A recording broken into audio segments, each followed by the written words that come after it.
Atlantis, the Lost Continent, presented by Radio Canada International. This is the final program in our series on Atlantis, which was created, researched, and produced by Robert Zend. In this program, A Theory of Catastrophes.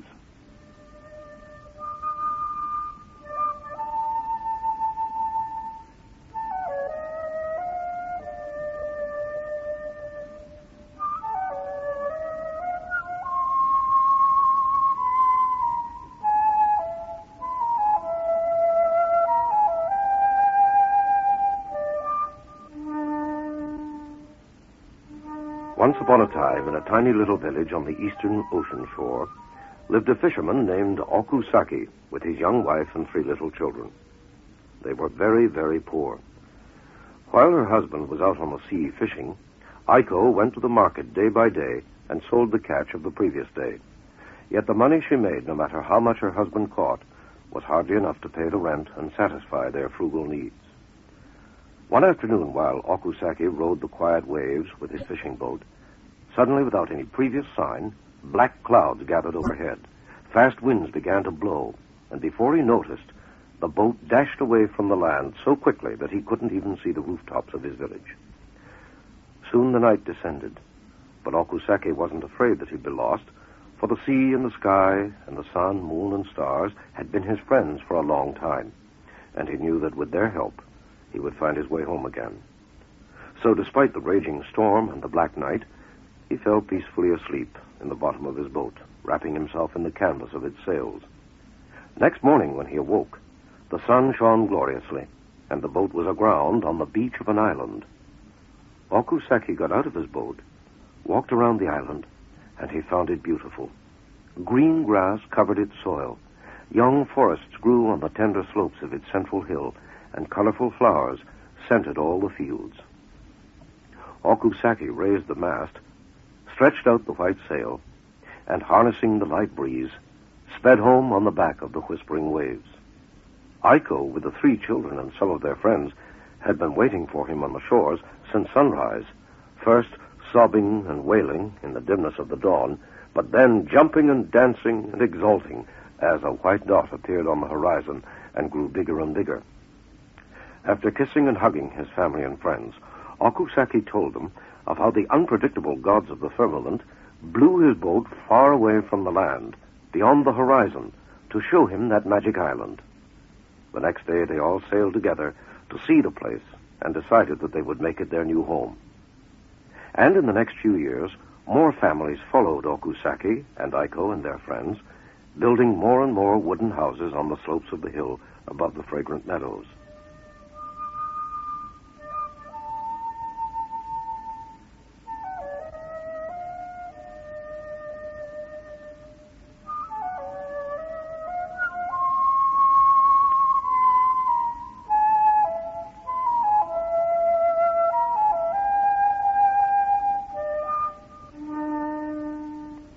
In the mythologies of the eastern Pacific Islands, there is a word for a sea monster whose size, compared to the biggest whale, is that of the mammoth compared to that of the elephant.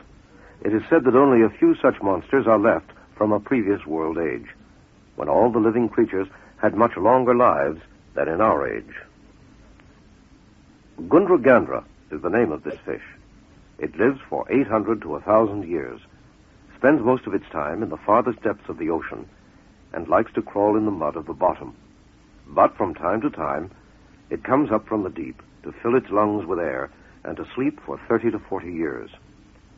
As it floats serenely during these sleeping periods, the wind blows seeds of flowers and trees onto its mud-covered back, which in a few years come to look uncannily like a real island. Such a primeval monster was the one on which Okusaki and his friends settled and lived for years in happiness and wealth.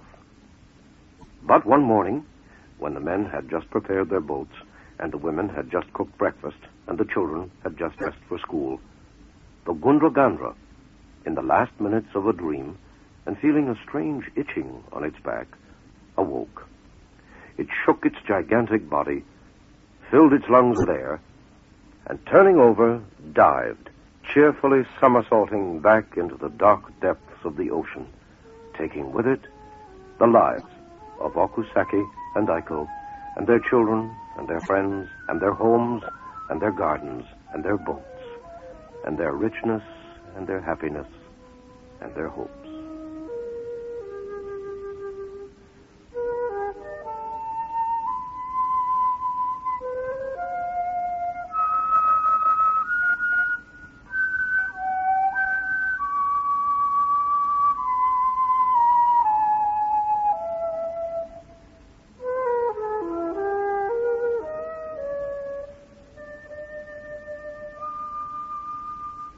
Robert Zinn's short story is only one illustration of the suddenness with which the catastrophe overwhelmed mankind and swallowed an entire civilization with all its hopes and achievements. Stories of the cataclysm are myriad. They suffuse all the world's mythologies. Also numerous are the scientific theories of what actually brought on the disaster. We asked the world's leading Atlantologist, Egerton Sykes, to sort out the possibilities. The first possibility is this. In the year 10,000 BC, approximately, a meteorite, which had various names, passed close to the Earth, split up into fragments, and one large portion dropped in to the Atlantic Ocean just off the east coast of America, probably centered roughly near Bermuda, leaving a very large crater of about 2,000 miles diameter. That in itself would have been quite sufficient to have put down Atlantis. And geologically, the traces of the crater formed by this and by smaller portions of the meteorite as it broke up are to be found all over the place. There are, I think, 1,400 craters along the American coast known as the Carolina Bays, not very large, up to about a quarter mile in diameter, which are related to this disaster. This, I may say, was the basic cause of the story of the Bermuda Triangle, which has been grossly exaggerated and seems to have lost all touch with the reality of the actual events that occurred. Now, the second possibility is that we were struck by a comet. The head of a comet could be the same size as that of a small asteroid, say 2 or 3 miles in diameter, and would be heavy enough to cause just as much damage as the other celestial visitor. Professor Michael Kamiensky, the world's most distinguished authority on the Comet Halley and Comet Wolf, which was named Comet Wolf Kamiensky after him, postulated that about BC 10,000, it was possible that Comet Halley had lost its head in a collision with the Earth, and it had to go on ever since without its material head. That is quite a possibility, and from the point of view of an onlooker would have appeared very much the same. The third is that envisaged by the Herbiger theory. Hans Herbiger, who put out his theory in 1913, who died in 1931, was an Austrian engineer who worked out a cosmological system based on his engineering knowledge and experience.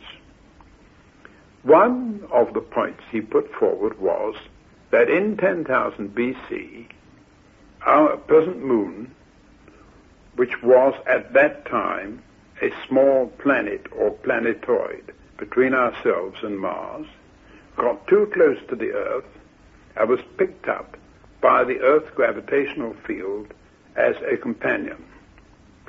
In the process, most of the outer covering of the moon, that's its topsoil and everything else which would have enabled life to continue on it, was ripped off it and rained down on the Earth. Again, the effects of the disaster would have been very, very much the same as in the previous two cases. At the moment, we have no evidence which enables us to select any one of those three in preference to the two others. All we know is that the date for all three is exactly the same. The results, as far as the Earth was concerned, were exactly the same, but we are not quite certain as yet as to the precise cause. Plato and some other sources say that the destruction of Atlantis happened in one day and one night. Do you agree with this theory? I have nothing against it. I read in a scientific journal the other day that the process of turning a star into a nova takes approximately 3 seconds, and that is a disaster on a far vaster scale than Atlantis. If you accept that the disaster was caused by some piece of cosmic material falling into the sea, then the catastrophe would have been almost instantaneous. In other words, it would have taken place within 24 hours. Now, the story of the flood in Genesis refers to 40 days and 40 nights.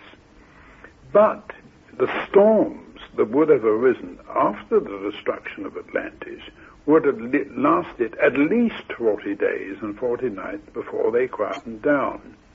The only problem I see with this theory is that one day wouldn't leave enough time for the survivors to escape and diffuse throughout the whole world, like they say that they diffused in Africa and in the American continent, and that's how we know about it. So how do you explain our knowledge and the survivors who gave us this knowledge? The answer to that, I think, is quite straightforward.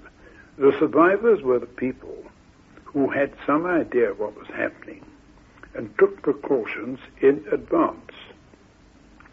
In other words, at the time of the disaster, Atlantis was engulfed, and the number of survivors from the whole continent was probably not more than a couple of hundred. But in the preceding weeks or months, during which time it became fairly obvious that there was going to be a natural catastrophe of a major nature, tens of thousands of people poured away into Africa, into Europe, into North America and South America. And those were the survivors whose stories have come down to us by now. But people who were actually on the island when the disaster occurred, I say, if a couple of hundred got away, well, I think they were extremely fortunate. My own personal impression, nobody did. The disaster was too great. How do you think that the approaching catastrophe was known before it actually happened in one moment? The signs were fairly obvious to anybody knowing the slightest thing about astronomy. Don't forget, we were dealing with a catastrophe which was imminent. In other words, within a question of months or something like that, and which was not at a distance of millions of light years. I should imagine that whichever was the cause of the three that I've given, that the court astrologers were pretty well able to forecast the exact date on which it would happen, with, say, at least 6 months, perhaps further than that, in advance. It would be very difficult not to realize that something was happening from the heavens, because the pattern of the heavens would be changed. You would see lights in the sky which you didn't have before. You would have thunderstorms. You would have all kinds of unpleasant things happening as forewarnings of the disaster to come. So, according to this, the flood was the result of the sinking of Atlantis. The immediate cause of the flood was simply this. A meteorite, as I said before, probably a couple of miles, possibly larger in diameter, plunged into the sea at a great speed and from a height of several thousand miles. The shock was enormous, but the splash was terrific. Probably 10,000 cubic miles of water were shot into the air in about a fifth of a second. Well, this water had to go somewhere. And as it was shot in all directions, a lot of it shot across South America, other splashes reached as far as Europe, and the resulting flood went right round the world, in my opinion, and lasted for the 40 days and 40 nights as set down by Noah. I may say Noah's flood story may be prejudiced in some things, but as a factual newspaper account of an unpleasant event, it's extremely good. It may very well be that, buoyed up by the scientific theories, is Noah's Ark itself, to say nothing of our boat of Okosaki. Princess Marta de Ruspoli, speaking in Tangier, Morocco, has followed the Ark's voyage not only through the pages of Egyptian mythology, but virtually over the muddy back of the Atlas Mountains to its final resting place. If there was a huge flood, this flood, according to the Egyptian texts, was a tidal wave. The tidal wave was probably brought about by the enormous earthquakes that took place. Well, this tidal wave was called Apep in Egyptian hieroglyphs. The wicked back of Apep was certainly the waves of the tidal wave. The survivors of Atlantis fled in whatever boats they could find. And among these boats, there was certainly a big boat. That boat was the ancestor of the boat of the sun. It was the boat that left Amentet, the sunken island, going towards the continent, where it was swept towards the continent by the tidal wave. Well, when the Ark of the Egyptians, the boat of Keper, it is called by the Egyptians, that is the boat of the creator. Keper means to create in Egyptian. Keper. And this boat was flung on and grounded on a staircase. That is the Egyptian legend. So I said to myself, this staircase probably has left some traces somewhere, because it must have been a very big staircase. Well, I succeeded in convincing some friends to go with me and have a look and see whether we could find the staircase on Mount Sirwa. Well, that was very much of an expedition, because Mount Sirwa is extremely wild and difficult to get at. In the first place, it's snowed up for many months a year. The snow hardly perhaps melts in the summer. It's over 3,500 meters high, and it is completely wild. It's a kind of no man's land as far as civilization is concerned. But I felt that if I didn't get a proof, all my theories were no good. So I succeeded in getting there. I got there with friends. We had great difficulties. There had been floods. The roads were swept away. There were stones. We had to abandon the car. It was a Land Rover that was supposed to go over all sorts of tracks, but even so it became impossible, and most of the time we had to walk. So we got to a place called Ashkaun, where there was a sheikh, and there were some Moroccan soldiers. And by that time, my friends who had come that far didn't believe in the staircase anymore, and I could see that they had very discouraged faces. So I went up to the sheikh, and I said to him, there's a little question I would like to ask. You see the Sirwa over there, we can see it on the horizon, and I think that towards the west, facing the setting sun and the valley of the Sousse, there must be some rocks that perhaps look a little bit like a staircase.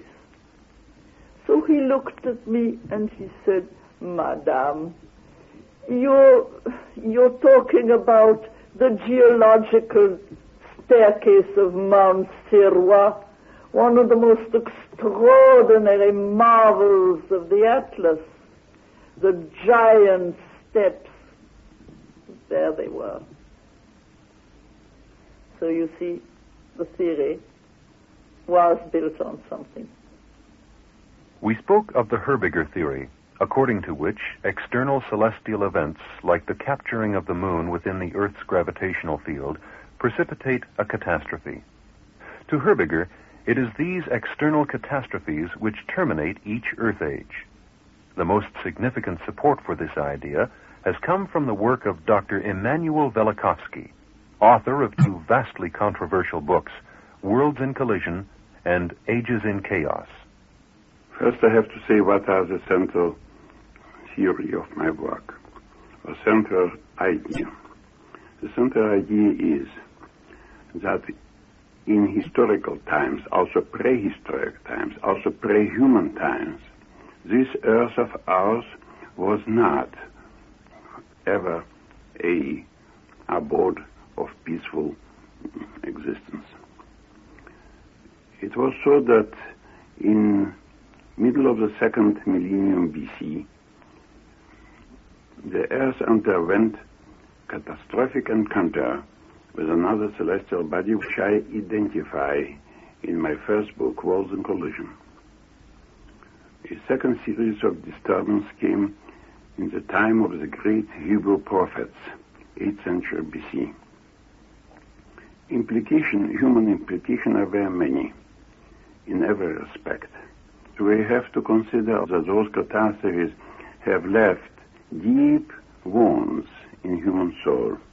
Nobody today can claim not to be a descendant of survivors of those catastrophes. It is an established fact that the most terrifying events of childhood are often forgotten, their memory blotted out from consciousness and displaced into the unconscious mind, where they continue to live and to express themselves in bizarre forms of fear. One of the most terrifying events in the past of mankind was the conflagration of the world, accompanied by awful apparitions in the sky, quaking of the earth, vomiting of lava by thousands of volcanoes, melting of the ground, boiling of the sea, submersion of continents, a primeval chaos bombarded by flying hot stones, the roaring of the cleft earth, and the loud hissing of tornadoes of cinders.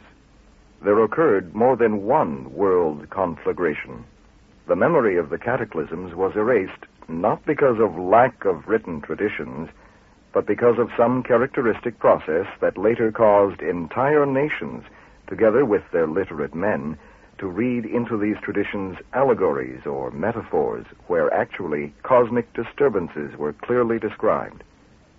It is a psychological phenomenon in the life of individuals as well as whole nations that the most terrifying events of the past may be forgotten or displaced into the subconscious mind, as if obliterated are impressions that should be unforgettable. To uncover their vestiges and their distorted equivalents in the physical life of peoples is a task not unlike that of overcoming amnesia in a single person.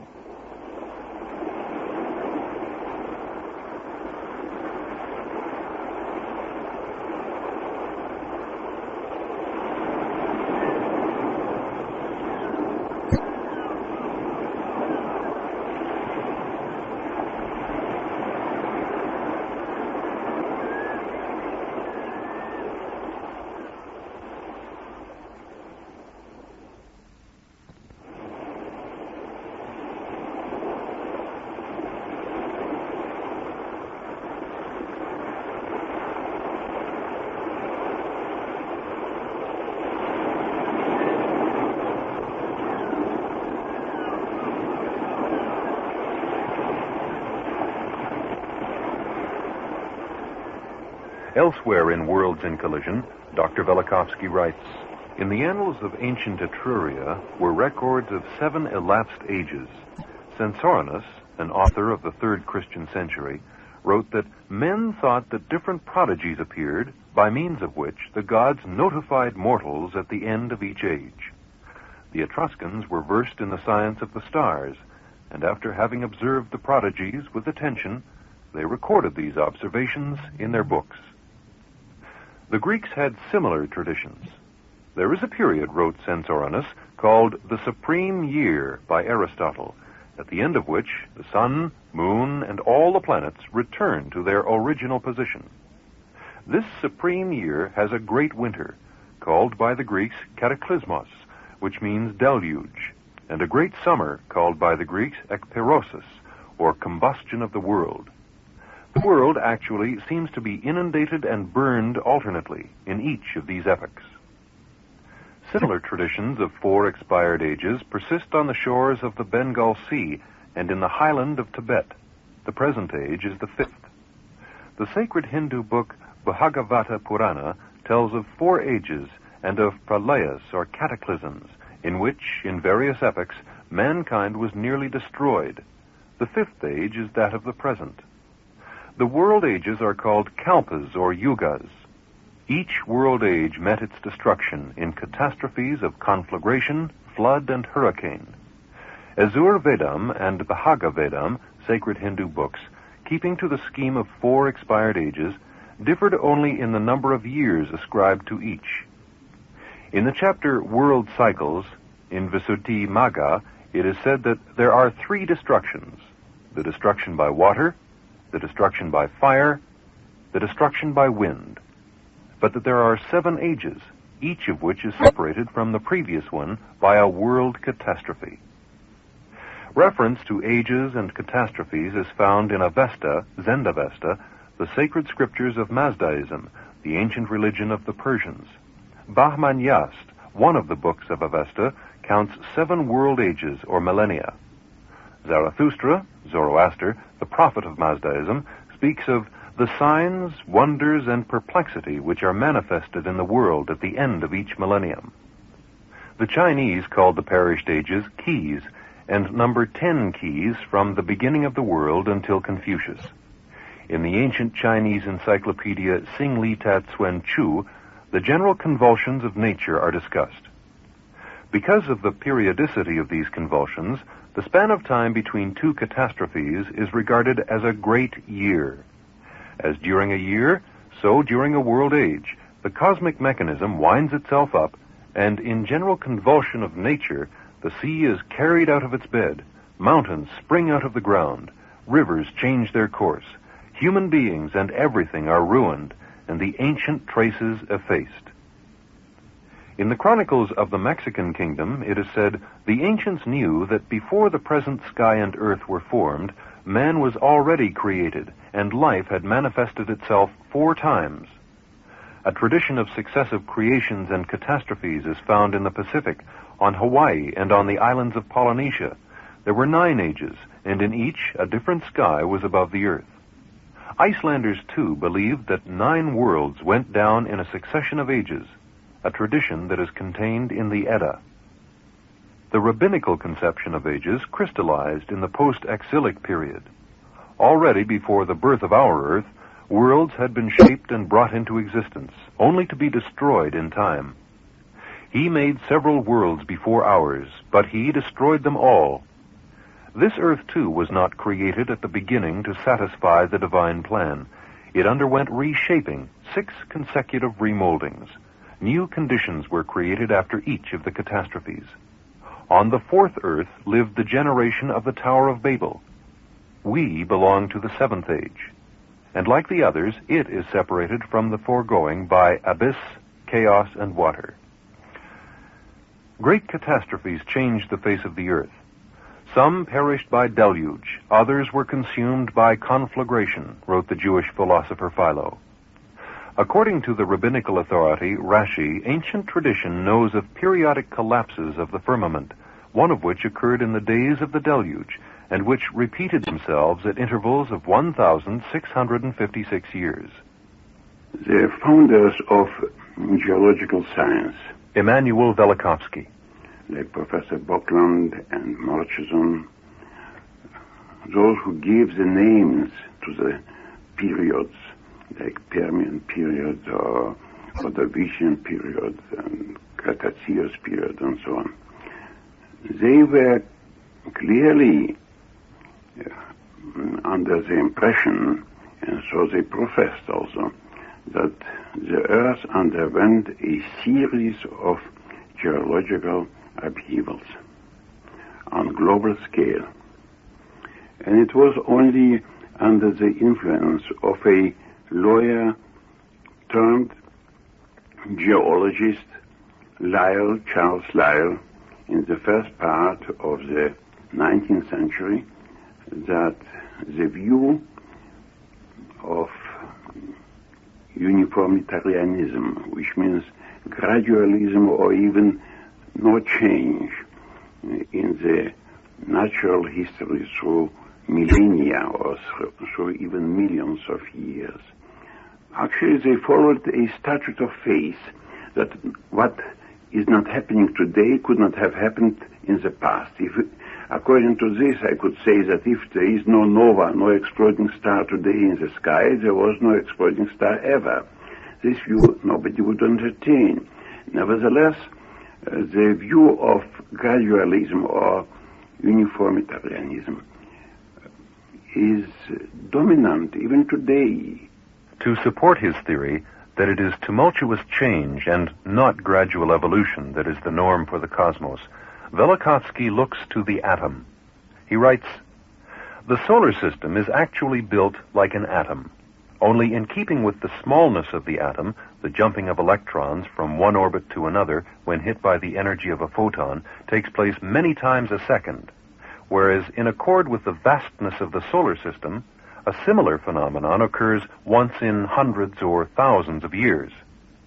In the middle of the second millennium before the present era, the terrestrial globe experienced 2 displacements, and in the 8th or 7th century before the present era, it experienced 3 or 4 more.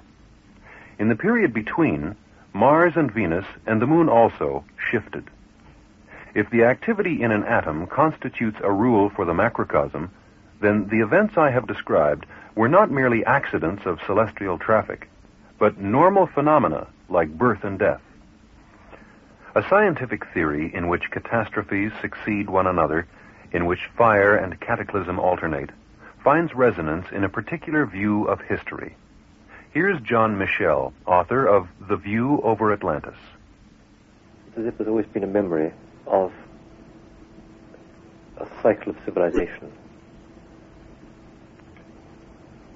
The story of Atlantis does, after all, belong to the cyclical view of history, according to which civilizations start from nomadic origins in the first settlements and become more and more elaborate and eventually onerous, and finally lose contact, as it were, with the earth and rely so heavily on technology that they bring about their own destruction. This is what Plato is describing in the Atlantis story. And elsewhere in his works, he refers to the cyclical view of history, by which civilizations arise, become more elaborate, more degenerate, and finally either come to an end by a catastrophe they've made themselves or by destruction by the people inside them.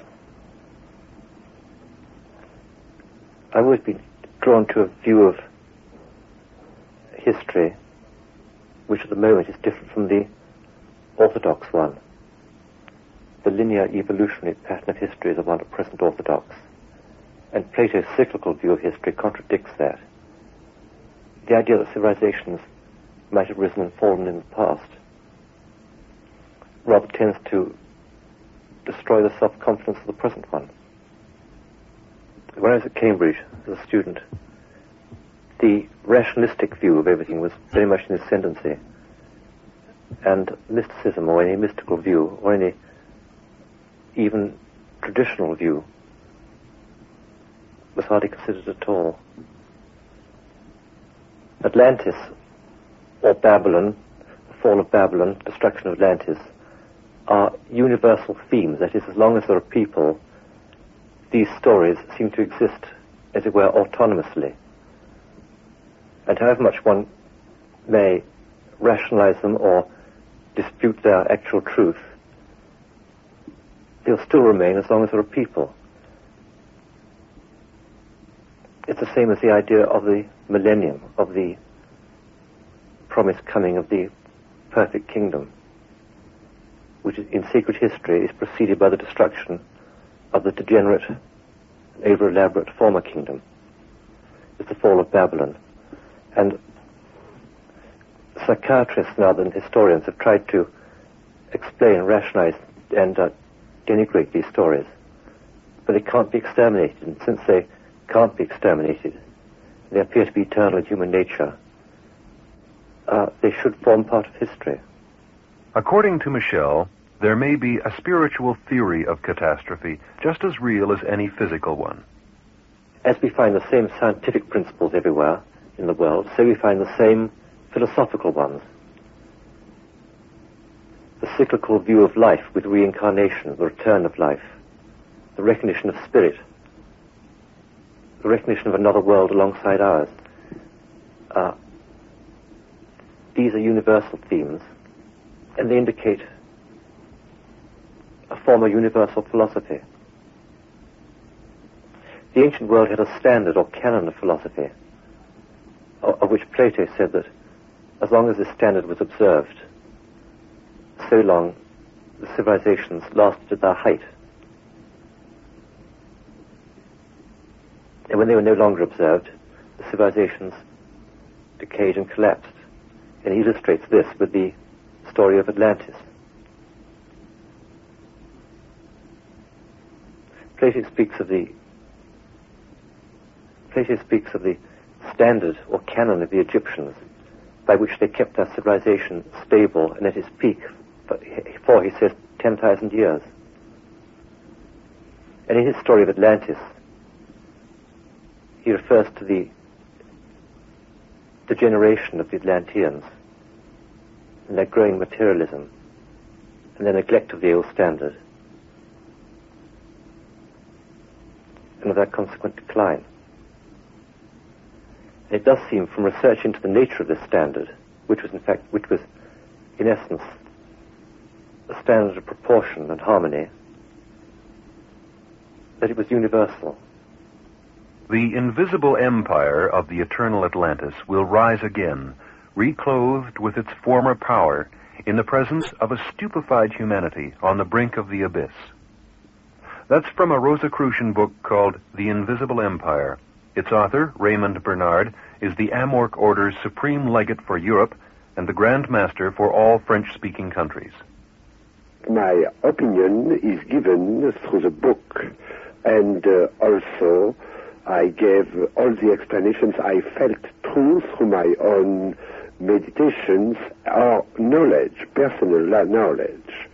Now I can say about the continent that I agree with many writers, many good, serious writers, that the continent existed 10,000 years ago. I shall say that the continent, the civilization, was very high.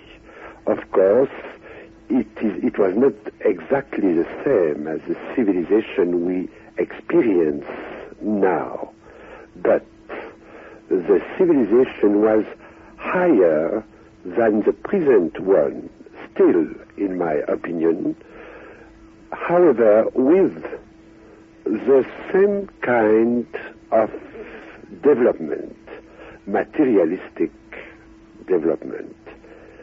Also, with more than that, I think that Atlanteans had a knowledge, a superior knowledge, that we begin to have now, for instance, or that scientists are beginning to be interested in by now, for instance, in the parapsychological field. But also, at their time, they had another kind of aeroplanes, I could say, but not at all the same kind we have now, maybe more elaborate.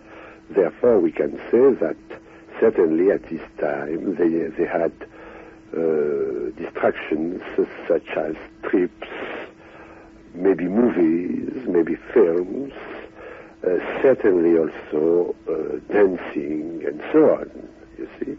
But these distractions were met by people who were more educated, yet more educated than we are now. And therefore, these people got distractions from these similar points, similar distractions at a higher level. Music also, naturally. Now, we can understand through all what is said about Atlantis, we can understand that the level of knowledge was very high. Therefore, what we have now as accomplishment on the material plane was certainly, surely, higher in the same proportion. And our civilization is certainly very much developed, but not yet as Atlantis was, and certainly not yet as the future will be. I must add, if people are wise and if they don't destroy themselves, this would mean the end of Atlantis. And you know about Francis Bacon. He wrote the New Atlantis by foreseeing the future. That is what we Atlantis emerging, if I could say. It's not unusual in esoteric philosophies to find predictions of the eventual rise of Atlantis from the ocean floor. Seen from the perspective of Velikovsky or Herbiger, such a convulsion is little more than part of the continual shifting of the Earth's face, a movement from crest to trough in a cosmic wave of events. But few, if any, psychics have matched the precision of Edgar Cayce, known as the Sleeping Prophet, in detailing the coming Earth changes. Here, from a trance reading he gave in 1943, are some of the things he told us to expect in our time. As to the changes physical again, the Earth will be broken up in the western portion of America. The greater portion of Japan must go into the sea. The upper portion of Europe will be changed as in the twinkling of an eye. Land will appear off the east coast of America. There will be upheavals in the Arctic and in the Antarctic that will make for the eruption of volcanoes in the torrid areas. And there will be the shifting, then, of the poles, so that where there have been those of a frigid or semi-tropical will become the more tropical, and moss and fern will grow. As to conditions in the geography of the world, of the country, changes here are gradually coming about. Many portions of the east coast will be disturbed, as well as many portions of the west coast, as well as the central portion of the United States. In the next few years, lands will appear in the Atlantic as well as in the Pacific, and what is the coastline now of many a land will be bed of the ocean. Then the area where the entity is now located, Virginia Beach, will be among the safety lands, as will be portions of what is now Ohio, Indiana, and Illinois, and much of the southern portion of Canada and the eastern portion of Canada, while the western land, much of that is to be disturbed in this land, as of course much in other lands. The Earth will be broken up in many places. The early portion will see a change in the physical aspect of the west coast of America. There will be open waters in the northern portion of Greenland. There will be new lands seen off the Caribbean Sea, and dry land will appear. South America shall be shaken from the uppermost portion to the end. And in the Antarctic, off Tierra del Fuego, land and a strait with rushing waters. The Earth and its continents rises and falls. There are fish fossils on the top of the Himalayas, and what was farmland lies on the ocean floor, but only until the next comet or meteor or catastrophe. This much is already suggested by our science, that there are no such things as continents and oceans, only the shifting grimace of the Earth's face. Each changing appearance, seen in this way, is simply the reincarnation of an earlier world. It may not be a great distance from this realization to an understanding of human reincarnation. It was in Edgar Cayce's life readings on reincarnation that Atlantis was first mentioned. Here's his son, Hugh Lynn Cayce. Yes, there's a whole theory in the Edgar Cayce readings of man's projection, or the soul, as a spiritual being quite different and separate from the earth, and of the soul projecting into the mineral, plant, and animal form, and that even in Atlantis there were periods when they were still freeing the body of the cross-breeding and appendages that were related to this projection of the soul into matter. He has many of these descriptions of the early incarnations into the Atlantis, and you were quite right in saying that this was one of the earliest points of man's expression in the earth, though he indicated that there were 5 of these very early periods of the soul's projecting into matter, so to speak, into plant, mineral, and animal kingdom, and beginning to try to influence it, and then the patterning of what he called thought forms that were quite different from the soul itself, but a form that the soul was using, and that it crossed with the animals, and there was utter chaos in the earth in these early, very early periods. This is in many ways indicated in the legends of people all over the world. Many other psychics have purported to be able to describe their own and others' past incarnations on Atlantis. In one such session, recorded at the Mind Institute in Toronto, the psychic, Michael Blake Reed, was given the names, while in trance, of those who wished to know of their Atlantean lives. We should say that we make no judgment on the validity of these readings, but listen for yourself.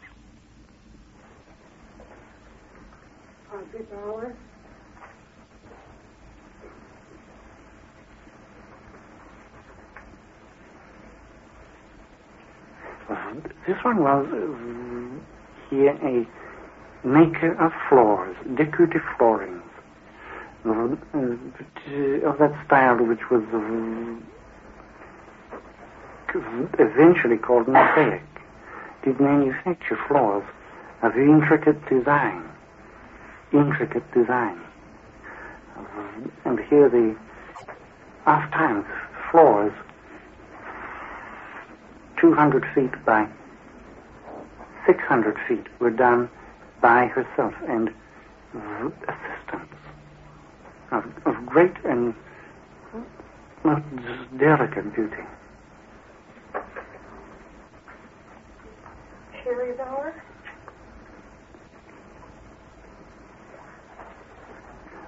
One worked on the floors, this one worked on the ceiling.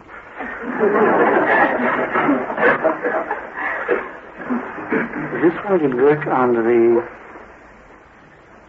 laying of metals upon ceiling structures, gilting here. Though gilt was not used, we see sheet was used. And this one did work very well in the forming of metals, especially those thinner sheet metals, almost yet not quite close to being foils. did do much here with extremely high temperatures of metals, and did virtually melt metals into stone.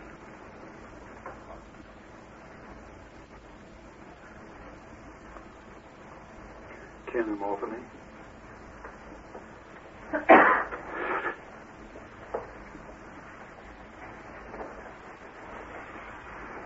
Memorist. This one here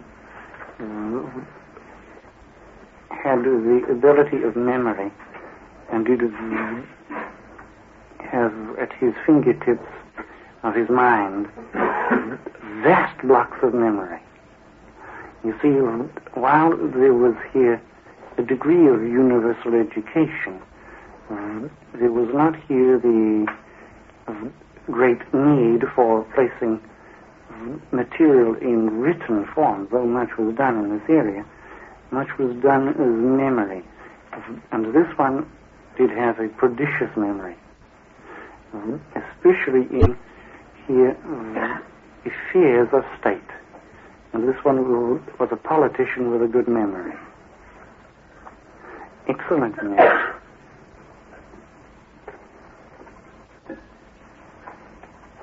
Catherine Williams.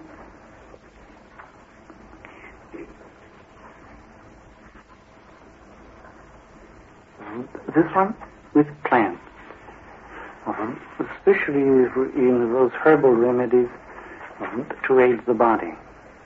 Especially these were used in the cleansing processes of the body and into the maintenance of the health of the body, not the repairing of those things sickly with the body. This one did work with those states of maintaining health.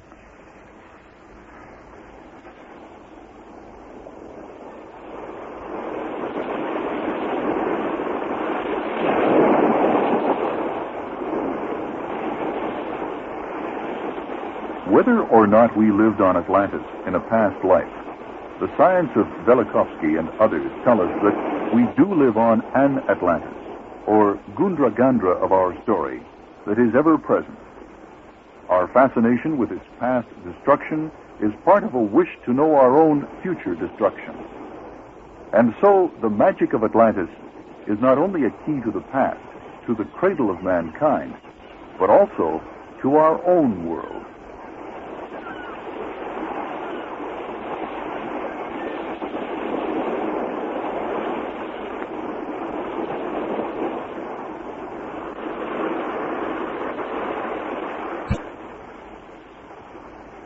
A century from today, we will be antique.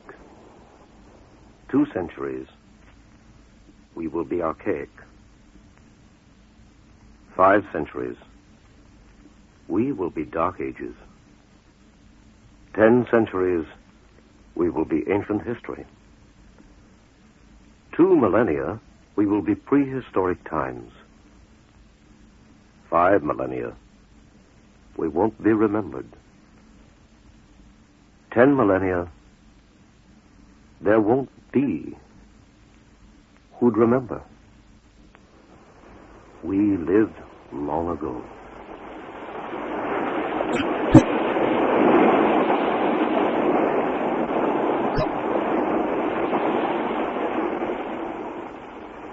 This program ends our series on Atlantis, which was created and produced by Robert Zend, with co-production and direction by Tim Wilson and Len Shear for Radio Canada International.